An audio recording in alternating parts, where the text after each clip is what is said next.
Hello, welcome to the Compendium of Discomfort. My name is Michael as usual, and I don't know if you maybe review movies, but maybe you don't, not so important, but sometimes you watch a movie and you don't really get why. Like, why is it so good or why is it so bad? I remember there was a movie that I watched 4 times, I think, just to understand why I dislike it. And I came to the conclusion that it took me 4 times to just remember anything from that movie. So that's the reason why I disliked it so much. There was nothing memorable in it. And yeah, sometimes you just try to understand why something is good or great or amazing. So you know kind of why, but especially if you try to put it into words, you suddenly feel, I better watch it again.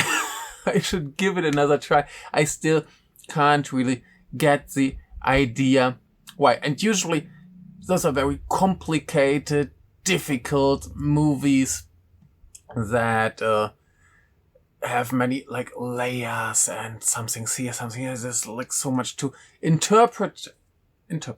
Yeah. And usually it's that kind of stuff, and usually it's not the nice little thriller from next door. And this time it's the nice little thriller from next door. Not just one, but 2. And one you have seen many times in the background. That's this one. That's here, Tatsumi. And the other one is Ken and Kazu. This one was sold out for a really long time. Out of print. It's still out of print, I think. It disappeared from all streaming services for quite a long time. And now it's back. And this is actually the movie today that you can actually watch on Saka because they have good taste and they give you good stuff. Tatsumi is still not available, but it should be. Didn't even play many festivals, and it's really disappointing because both are very fantastic movies. And I will try again to put in words why. The problems, I already did like several videos trying to explain why I like them so much. The problem is that they're basically in their core, first very similar, and second very basic thrillers. Like if I explain the plot to you, you will feel like, yeah, I've watched that a million times. Why should I watch these two? Unless you're like an extreme thriller nerd and you love everything that falls into that genre. But maybe you will feel like, why should I watch these 2 movies and not something else? And yeah, based on the plot, there's not much reason to it, but everything else is very great and amazing and kind of special, especially in Japan, where you don't actually get that many thrillers, and these 2 are both very like independent movies, and therefore they could pretty much freely do whatever they wanted. Like Ken and Kazu, or in the original title is Kento Kazu. The original title of Tatsumi is Tatsumi. Both are basically the names of the main characters. Ken and Kazu are the 2 characters of Ken and Kazu, and Tatsumi has one more lead character, that's Aoi, but she's not in the title, it's only Tatsumi here. But yeah, these are basically the protagonists of these 2 movies. And the director is Hiroshi Shoji, who did a short film version of Ken and Kazu a few years before in, I don't know. And then he was very popular. I think it played some festivals and stuff, and then he made a full like feature-length version of that. After this relatively big success, it played many festivals, and did very well in Japan. It was quite underground hit, independent hit in Japan. After that, for quite some time, he just made TV, and then he made his second movie, Tatsumi, which was pretty much delayed. It should have been released in 2020, but it just came to cinemas last year, so 2024, because, there was a pandemic going on and stuff, so it got delayed and came much later. But that's the most recent movie of this director. His name is Hiroshi Shoji. And on the Saka website, he talked a little bit about Ken and Kaz. So let's read that and see what he has to say about this movie. This is my first feature film. I made it with the idea of what I want to watch and what excites me when I watch it. It was shot in 2013, released in 2016, and traveled to many festivals around the world. It's a film about young people who are stuck in their local town, and it was made in a rural corner of Japan. I was excited to see such a film would be viewed by people in other countries where values are completely different. But I was also anxious that it might not be accepted. As it turned out, the reactions in Korea and other Asian countries, in Edinburgh, England, and in New York, the US, were very sympathetic to the sentiments of the young characters in the film. These reactions encouraged me a lot and gave me the drive and strength to release Ken and Kaz theatrically in Japan and to make my second feature film. I owe it to the experience I had at these festivals, and I'm very grateful for it. I really appreciate the release of Ken and Kaz on Saka, where it can be seen by people overseas again 10 years after shooting of the film. I will be very happy if the world looks a little different for you after watching this film.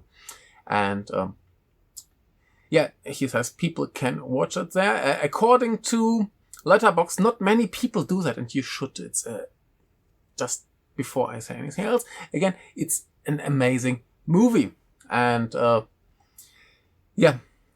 thing with the festivals, the sad thing with the festivals is that Tatsumi didn't play many festivals, and I don't really know on what kind of drugs the people who make these schedules, what did they do? Why didn't they show this?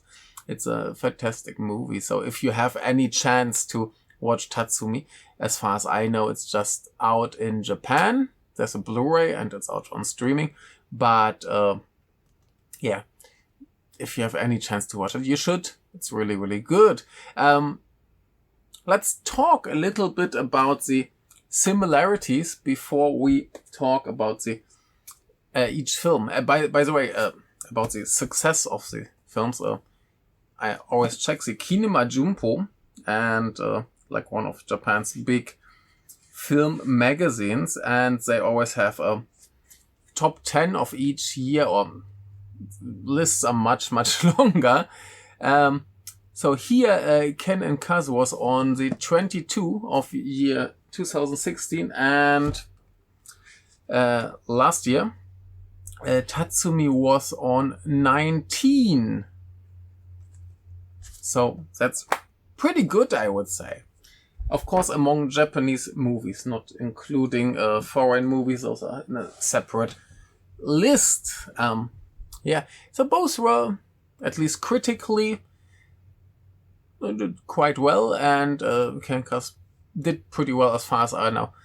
In the cinemas, I'm not sure about Tatsumi's success. When I watched it, sadly, there weren't many people to watch it, but there should have been. Anyway, so Mr. Shoji has a very interesting shooting style. There's one, I wouldn't call it a review, but it's kind of an maybe essay about Tatsumi, and the writer separates movie directors into people who shoot faces and people who don't shoot faces. I don't mean like with a gun, but close-ups. And Mr. Shoji loves close-ups. Like everything is a close-up. And especially in Ken and Kaz, which is much, much more low budget than Tatsumi. Or at least it looks much more low budget than Tatsumi. That doesn't mean it's better or worse. It's just a different aesthetic. But yeah, this focus on close-ups is very similar in both movies. Here, the director himself said Ken and Kaz is set in a very rural area of Japan.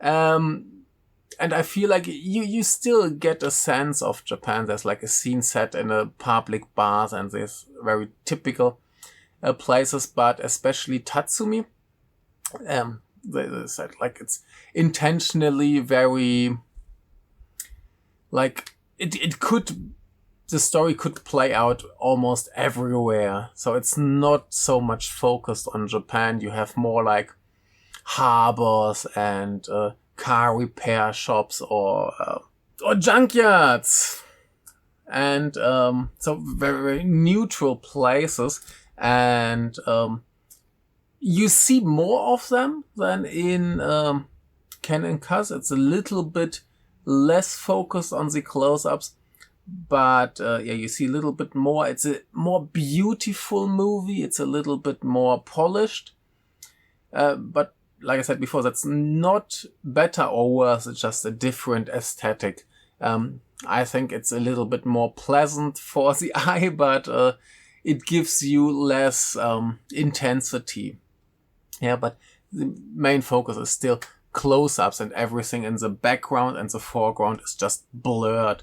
Like in Tatsumi, there's one scene where it's shot like from little bit outside the car window. You just see the frame, basically, then the two people inside, and the focus is on the one in the back, and in the front is Tatsumi, but his face is already like really blurry. I think most other directors would have shot it with both people more or less in focus, but here just one is a blur, one is in focus. And Ken and Kaz is basically everything like that. Yeah, a lot of close-ups. There's one scene, there's a commentary for 2 scenes on the Sakai YouTube account. And they talk about one scene where the 2 main characters hang out and they're just on the street talking, and you have like this whole street as a background, but it's just one big blur with lights from the traffic lights and stuff. And that's really interesting to show it like that. You don't see much details, but still the light and the atmosphere plays kind of an important role here. And yeah, like I said, in Tatsumi you have more shots where they just show the landscape or cityscape or just the setting, basically. And it's very, very beautifully filmed. So once he decides to shoot a location, he will do it in such beauty. It's wonderful. But usually just blur in the background, like you do in like online like video call, and someone decides to blur the background. You don't see anything there. It's kind of funny. But yeah, his focus is faces, and the actors all have faces. Not in the sense of, they're humans, they have faces, but even though, for example, let's throw in the main characters. We have Yuya Endo as Tatsumi. In Tatsumi, you might know him from Onoda or Godzilla -1 or the Gesuidos. And in Ken and Kaz, we have Shinsuke Kato, we have Katsuya Maiguma as the main characters, Shinsuke Kato, Onoda, or A Man or Small, Slow But Steady, and Maiguma, for example, from Love and Other Cults, or Last of Wolves, the sequel, the fantastic sequel to Blood of Wolves. And there's one more guy in Tatsumi, that's Tomoyuki Kuramoto, who you won't have seen because he's usually a theater director. But oh my god, that's a face. Like all these people have very interesting faces, especially Endo and Maiguma are very attractive people. In Ken and Kazu, there's a scene where Maiguma says to Kato that he looks like a dead carp. And that's kind of true, but Kato has a super like, interesting face. I understand why you would cast these people just to show their faces. And even though, for example, Yuya Endo is like a handsome guy, but a very unique face. And especially this Kuramoto guy, the way he plays, like everyone in these movies plays really, really great. It's amazing. It's like Kuramoto is probably one of my favorite crazy bad guys of recent years. He's just such a weirdo. Lovely. Not to forget her, we have Kokoro Morita in Tatsumi as the second lead. You might know her from House of Sayuri, that Koji Shiraishi movie. Yeah. And she's interesting because usually I would guess she's more the type of a cute, pretty girl. And here it's this like sweaty, dirty, disgusting movie where she kind of sticks out a little bit and plays a character who's not so cute and nice, more of a troublemaker. So while this camera style is significantly different, especially in Ken and Kazu, it's probably a much cheaper camera, so you have more of this like video noise everywhere, you have more blur, and Tatsumi looks much cleaner, much nicer. You still have a little noise, but not as much. But the whole style, my fat Myakumaku fell down. It's so cute. I love him. I will talk about the expo soon. Anyway, so the style is... And that's maybe already the first big takeaway here. These movies are in a way super similar, but in a different way, completely different. Yeah, like you have this very similar approach to the camera work. It's always a little bit shaky, like especially Ken and Kazu, it's a little bit shaky. You feel like you're in the scene because it's so close up to the people, and the action is sometimes maybe a little bit hard to follow, but it is not like super like Born Identity shaky cam now. It's still under control, but it's very close. It's relatively fast editing. It's a little bit shaky. So still easy enough to follow, but it makes you feel very much in the action.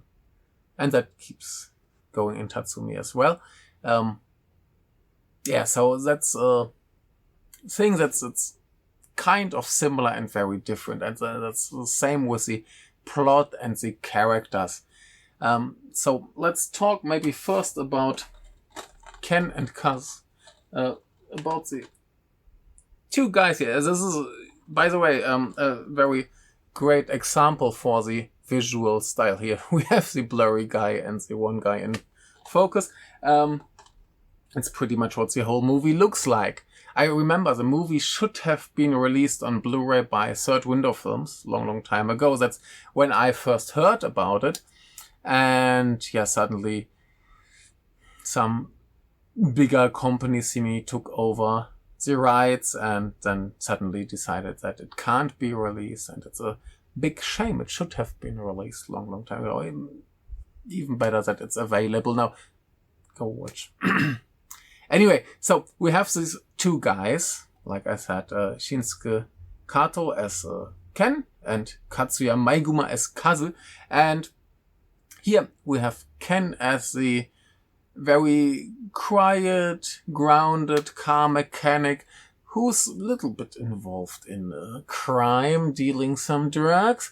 And seemingly some years ago he got his buddy Kazu into this business, and he is much more of a temperament, less relaxed, more ambition, let's say it like that. And they're a very weird couple, a very odd couple, because there's a scene where they hang out and they don't really seem like people who have much in common or who would be friends, but somehow they still hang out all day. And yeah, so we feel like there's a history, there's a long history. It's not that well explained. It's not important to explain that, because you just feel, okay, something's going on there. No, they are somehow involved with each other, even though it seems a little bit odd. And yeah, Ken is basically the typical thriller guy who's like, yeah, I just do this kind of stuff for a little longer to make some extra money, and then I will enjoy a more normal life here with his pregnant girlfriend and then their soon to be born child. And Kazu, on the other hand, is this, more gangster guy who is like, this is my life, this is how I make my money, and I want more money, and this will cause a lot of trouble, as you can imagine. And basically you can imagine the whole plot going on from there. It's not so hard to figure out. I will talk about the spoilers later, but I think there's not that much to spoil. The thing is, they both have their very private problems. Like Ken has his pregnant girlfriend, and Kazu has his mother who he hates. Seemingly she treated him very badly in his childhood. And basically he wants to kill her. He doesn't want her to be around. She has dementia. She can't remember anything besides, where's your father? Where is he? Where did he go? Just keeps asking about the father, and probably doesn't even remember that she's a quite terrible person, and it drives him completely crazy and is probably part of his frustration. So there's several scenes where he gets really angry at her. He talks about murdering her and all these things. So not the happiest guy around. And of course they have a boss who is old classmate or school friend from Ken. So he basically got him into this business, and he got Kazu into this business. And as you can imagine, there's at some point the question, like, where does my loyalty go? The side or the side, because one is about to cause a lot of trouble and the other one doesn't want trouble. So probably the guy in the middle will have to choose at some point. And just the final scene here is so depressing. It's so mean. It's wonderful. It's a glorious, great movie. And like I said, the thrill here, the tension, results very much from the feeling, first, how well we know these characters, and second, from being so drawn into the scenes. I will talk about more details than in the spoiler section, but it's I would say it's the more intense movie of these two. I would say the other one is the more enjoyable. Both wonderful. But then let's switch a little bit to Tatsumi and talk about that plot. Like I said, we have Yuya Endo as Tatsumi, and we have Kokoro Morita as Aoi.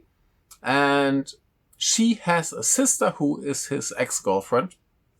And at some point, the sister gets killed by our favorite psychopath, Tomoyuki Kuramoto. Here, his character is Ryuji. And of course, she wants revenge, and Tatsumi is like, why should I get involved with this? Like, first, when he meets her, she spits him in the face and just she challenges the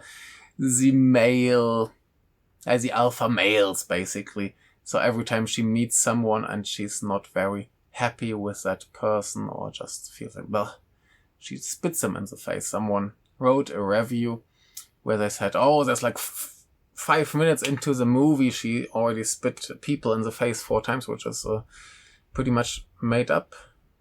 Because at that point, I think it's 10 minutes, because after 10 minutes in the movie, she just shows up and then, she spits a lot in the first few minutes and then never again. So if that's a problem for you, it's a very short time of spitting. But lovely, Ryuji has a little bit of a drooling habit, so there are one or two more scenes. Anyway, that's, for me, no big issue. I can handle a young woman spitting man in the face. Anyway, so he has this annoying girl around, and he has some other family issues too. Like, he has a brother who he couldn't really help. Brother got in trouble and he couldn't help him, so not very happy. And now she's in a similar situation. She has a sister who she couldn't help, and basically similarities, and that's the main point why he, in the end, of course, will help her. And this whole movie is structured around siblings. Like, Ryuji has a brother too, and here too we have this question about the loyalty, because, of course, Tatsumi has a boss. It's very interesting that here the characters are more of a mystery. Like, nobody really knows what Tatsumi does all day. He sometimes gets called to cut dead people into pieces to make them unidentifiable. But I don't know, is that his job? Is that what he does? How many people get killed there, so he gets busy with just doing that? I don't know. It's a bit of a mystery. What does Tatsumi even do? And there are more characters like that. It's a bit more, in Ken and Kazu, it's a little bit more clear. They're drug dealers, and here it's more like, what's going on? It's some kind of crime organization. They do some kind of crime, and sometimes people die, and Tatsumi comes and cuts off their ears and teeth. There's a lovely scene from inside the mouth when he wants to pull out some teeth. This is a much more violent movie you can imagine. Both are pretty rough, but this one is a little bit more on the harsher side. Anyway, so basically we have the same problem. No? Like, the big boss has Ryuji as one of his guys, he has Tatsumi as one of his guys, and there's this girl who causes trouble. Yeah, so again, where does the loyalty go in the end? It's a very simple plot again, so there's not so much surprise. Here too, interesting is how the characters get together. In Ken and Kazu, it was more the idea, how do they even get along? Because we can't even imagine how these two guys got together. But here we see them getting together, and we're like, how are they supposed to get along? Can they coexist? Yeah. So that's a thing here. So it's a kind of similar, different stage in the relationship. And here it gets established that Aoi sometimes steals the boyfriends of her sister, so another ex-boyfriend. But there's no real romance plot. They get closer, obviously, but it doesn't turn into a big romance. So we're safe here, at least. But like I said, both are very, very simple crime noir plots, and there's not that much interesting going on just on the plot level. The interesting thing is, like, the characters, what's their relationship, how does it play out. Take a lot of time to introduce the characters and their problems, especially Ken and Kazu. And some people wrote silly reviews where they say, what they call the pacing, the evil word. If people want to complain about movies but don't know what to complain about, they just say the pacing is bad because maybe at some point in the movie they felt a little bit bored. But here of course we have a lot of more calmer scenes because we need this character interaction. That's the main focus point here. Yeah, so it's very, very important. It's not focused so much on the action. We have the action, we have the violence, but that's not the main point. Yeah, so of course I need some time, as especially Ken and Kazu takes a lot of family time. And that's good, and that's what makes these movies special. And to talk more about these things, I will have to spoil quite a lot, and I don't know. And yeah, as you can see here, it's all about cars and car mechanics and stuff. So that's quite interesting similarity as well. So yeah, I think he has his like themes and stuff that he likes, and it's good. It's very good. So that's what I think the great thing about genre movies the last few days, because of some bad influence from a German podcast. I've been watching some trashy kunoichi movies like a Female Ninja's Magic Chronicles 3 Sacred Book of Sexual Positions, which I just watched before recording this, and just a little tangent here. These movies are all very, very similar. It's always the same. There's some issue why women have to have sex with men, and they have some funky ninja techniques like blowing bubbles out of their genitals and stuff like that. Yeah, very, very common. You know all the characters because it even starts like, because they try to focus on some like historic figures. Of course, you have very similar things going. But the good point, or the interesting point here is, you don't really need to explain the characters. These movies are very, very short, about like 70 minutes or so. And because it's so generic, you don't have to explain anything, and you can just do like 5 minutes introduction of the setting and the problem, and then you just go and do stuff with fighting and erotic and so on. And that's good. That's a good thing. That's how genre movies work. You don't need to explain too much. And it's just a riff on something you know. And why am I talking about this weird erotic ninja movie? Because it's a similar thing here. You don't really need to explain too much. For example, this whole backstory with Tatsumi and his brother, I think it has one scene in the movie, and then it gets mentioned once or twice. And you don't need more explanation. You understand it instinctively. Same with Ken and Kazu, when they walk around and they just hang out, and you understand the characters kind of just without any dialogue or anything going on.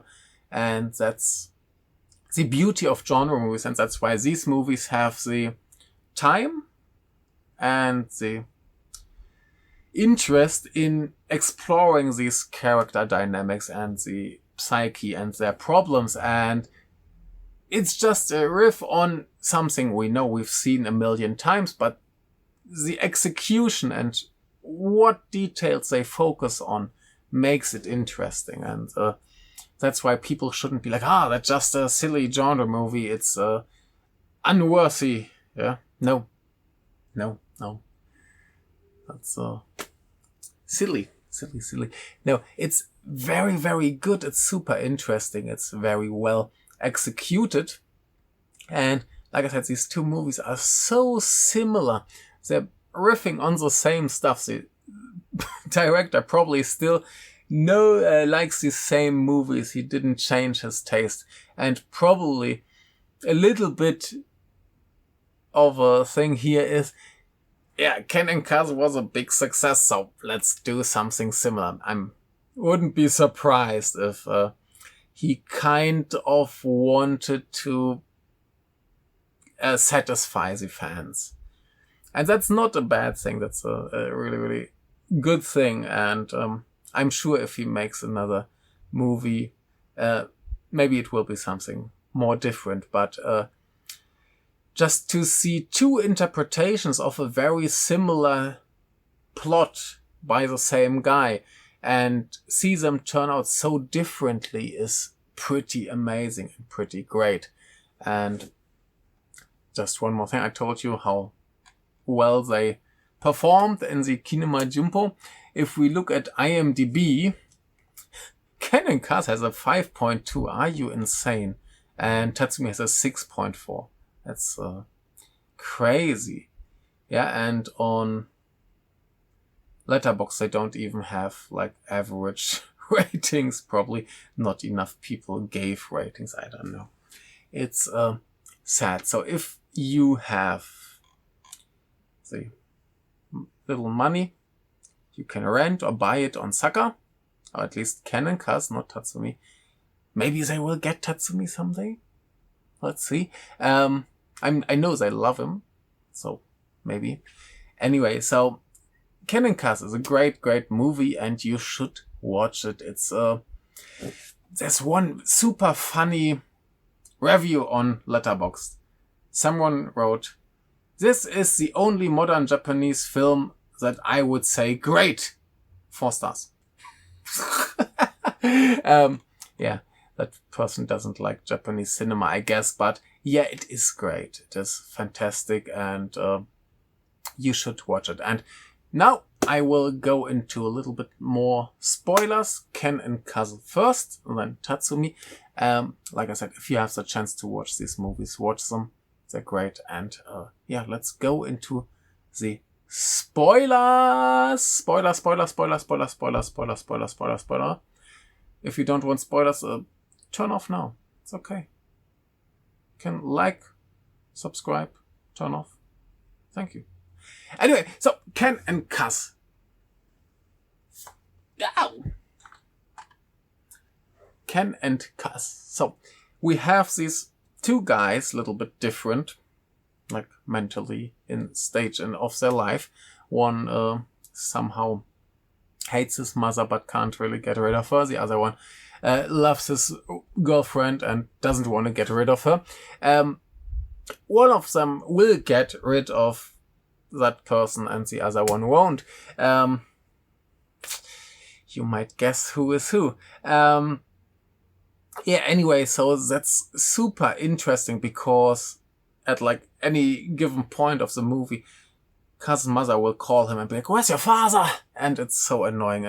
You can feel his pain, yeah, like having to deal with someone with dementia, and especially someone you hate because that person treated you so badly. But you still have to care for that person because alone she would just die. Is such a horrible situation to be in. So I can understand every bit of pain and suffering he is in. And at the same time, we have Ken, who has a good life. He has a lovely girlfriend. They will have a baby. They're thinking about names and all these things. And he just wants to stop this job because yeah, his girlfriend isn't really happy about it, and yeah, he just wants to get some money and then stop it. At the same time, we have the problem that yeah, Kazu wants to make more money, so there's always this idea that he might betray his boss, and there we get a lot of the thrill, the tension, the suspense. Because the thing is, like I said, Ken is an old school friend of the boss, Mr. Todo. Kazu is one of Ken's friends, so Ken is in the middle. And while Kazu is thankful that Ken got him into this crime scene, which is quite weird because Ken would prefer to be out of it, he's like the alpha male. He wants to be the greatest. He wants to make a lot of money, and that causes all the trouble. So someday, Ken's driver's license gets stolen. He gets robbed. Driver's license gets stolen. So they have to go there and get it back. And they end up at the opponent gang headquarter, which is a very funny moment. They said in the commentary video that it's the more like sophisticated gang, but they're sitting in a public bath. It's a pretty funny image. But then of course it's a chance for Kazu to make new alliances and new deals and betray his boss. And like I said, in the end, this will turn out quite badly. And like he doesn't want to let Kazu go. He wants to be the boss, so he keeps him in this terrible situation. He forces him to make a choice. And we don't know until the end who he will choose and how that will play out. Ken, on the other hand, will get in more trouble because his girlfriend finds out that he's still doing this dirty work. And it's just how the tension increases and increases. It's just insane. You have some very, very simple moments. For example, there's a scene where Mr. Todo finds out, or he just knows that Ken's driver's license got stolen. So he takes both of them with him to get it back and to get some revenge on the guy. But at that point, they already made a deal with that other gang. So we have the scene where they're all in a car, like 4 people, Todo, his right-hand man, and the other 2. And they're looking at this guy, and suddenly Kazu has the desire to stop this by telling the other guy to escape. And then we have a nice chase scene, which is probably very simple. Like, it's a car following a guy, and I'm sure they didn't drive all that fast because of the camera work, because it's so close, it's so dynamic, it's shaky. It feels very energetic. And then we have a little foot chase, not as cool as the one in, Point Break, where they throw the dog at Keanu Reeves. No flying dogs here. I was waiting for the flying dog. It's such a great thing. But maybe don't throw dogs. It's okay to not throw dogs. But I was hoping for it. Anyway, so we get some dynamic action. And just here, because we are all like this, so invested into the characters, like even with Kaz as nasty as he might be, it's still understandable why or how he acts like that. And that makes it really, really great, I would say. Yeah. And of course, in the end, we have a very tragic finale, and someone gets stabbed. And somehow in Tatsumi, someone gets stabbed as well. So the director really likes his stabbing, even though, especially here, there are a lot of guns involved. But let's talk a little bit more about Tatsumi and why this is interesting. Here too, like I said, we have these 2 characters who come together and don't really want to be together, and just they don't like each other so much.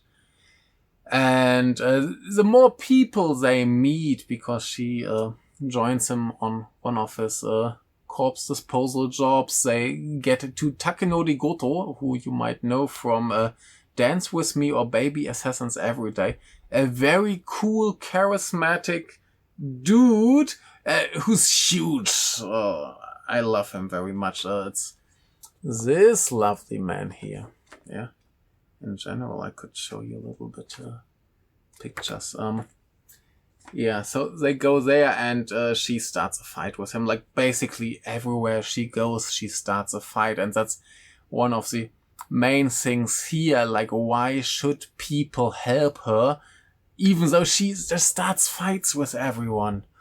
Yeah, so here too, they get there, she's like, pah! And later they need him as their support, and yeah, here, this whole sibling dynamic, so Tatsumi's brother, junkie, and so on, and died. He couldn't help him, so he now has this girl who needs his help, and we have a quite simple where he stares at her, and then we have a little cut to his brother's face. The brother, by the way, played by Kisetsu Fujiwara, another relatively famous actor who was, for example, in Silence or He's, or yeah.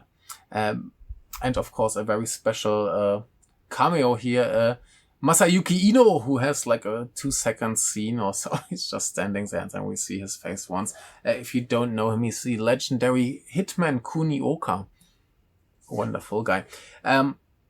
Anyway, so yeah, that's the main point here. Like, there's this girl who starts fights with everyone, and suddenly she realizes that all the stuff that she did just gets her into more trouble, and suddenly she needs help, and she suddenly needs to get along with people.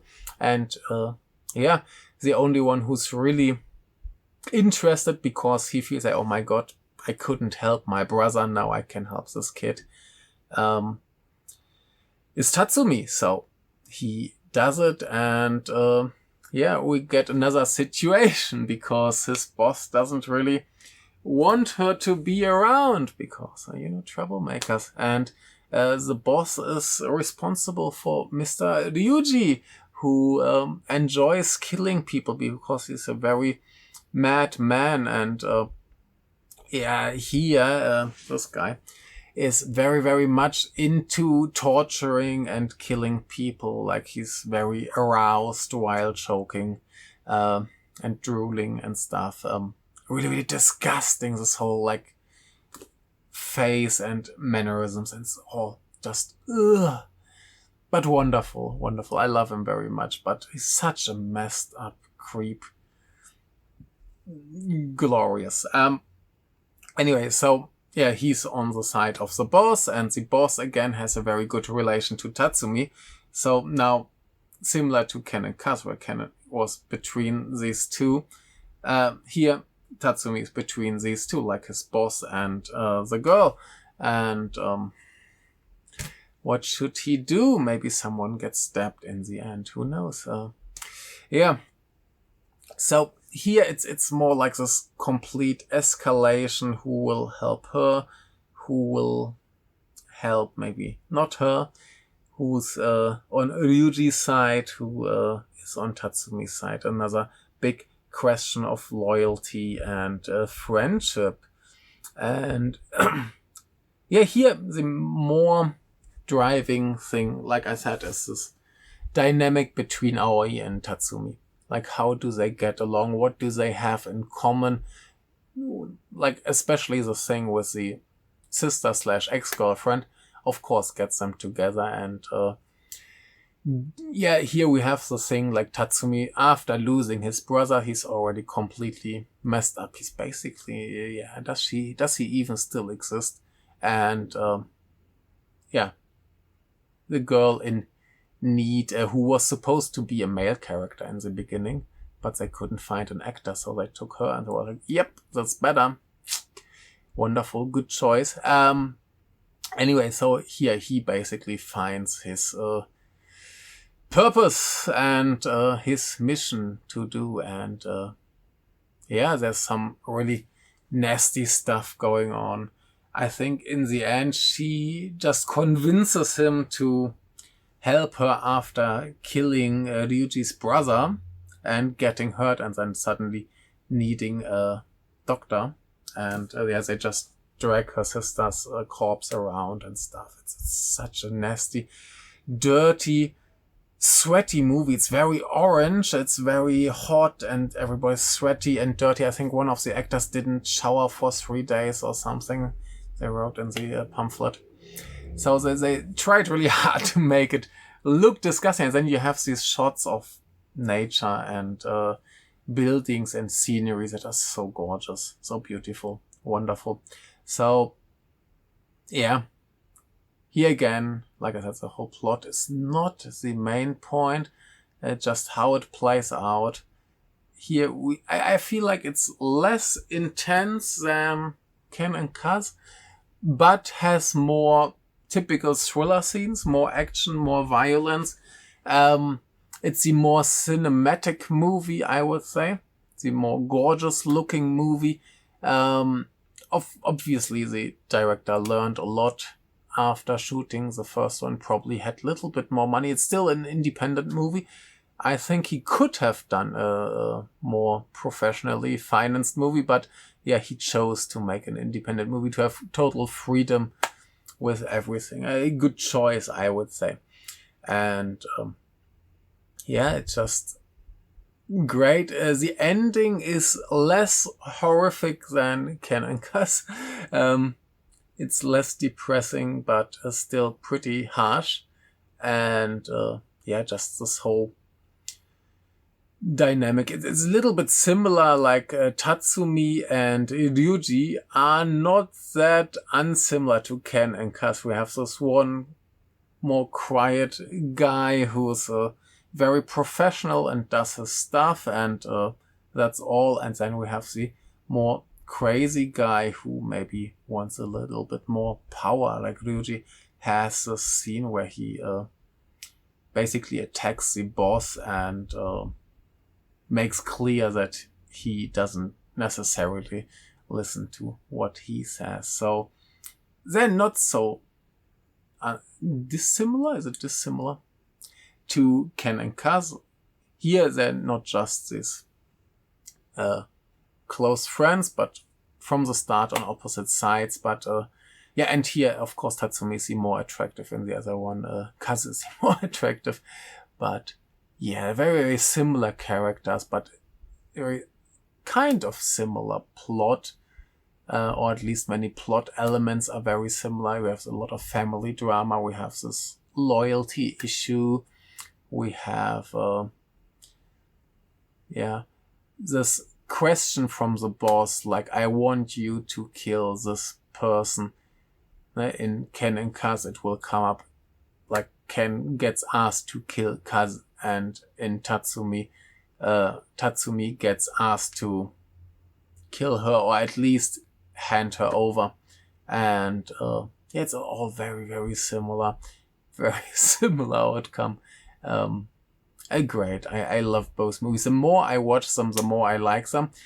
Like I said, Ken and Kaz is a little bit, for me, at least a little bit less entertaining, a little bit harder to watch.